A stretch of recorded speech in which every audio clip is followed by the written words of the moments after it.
Josh Schwartz and Stephanie Savage, the writer-producer team behind The OC and Gossip Girl, know a thing or two about teenagers whose problems seem larger than life.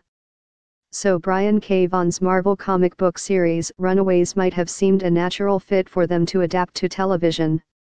After all, the comic is similarly packed with culture-savvy, quip-ready teens, whose main difference from their OC and Gossip Girl counterparts is what binds them together, not simply a shared school or neighborhood, but also their complicated inheritance as the progeny of actual supervillains. But when M.R. Schwartz and M.S. Savage began writing their first script for Runaways on spec, they decided to flesh out the characters of the parents, who barely register a blip in the comics, and make their motivations more understandable.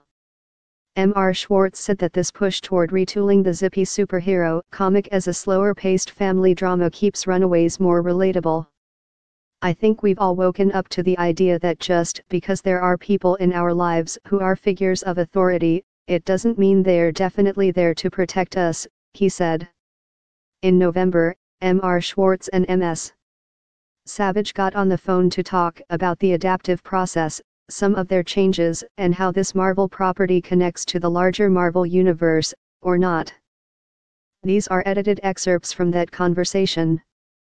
Brian K. Vaughan joined you in the writer's room. How did that help your process? Josh Schwartz: we were really lucky to have him join us for the first month. Brian was very honest. He said that they went through so much story so quickly in the comics because every issue, they thought they were getting cancelled. So we were like, hey. Both of us, all three of us, have been accused of moving too quickly through story.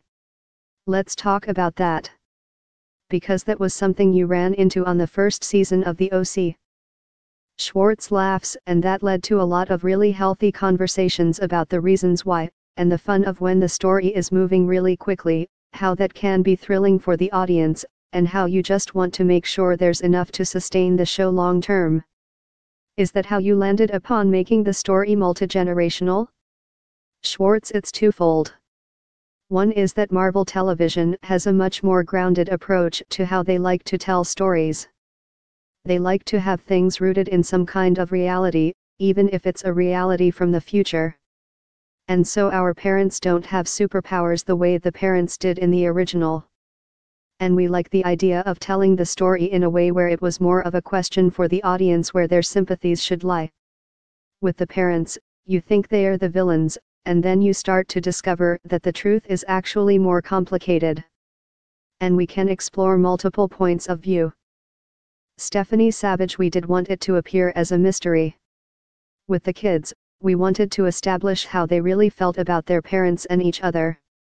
And on the parents' side, we wanted to make sure you'd understand how the parents operated, what the assumptions were the first time they did this, what they think they are doing, and how it connects to Leslie Dean's church and to the tech that some of them are using in their own companies.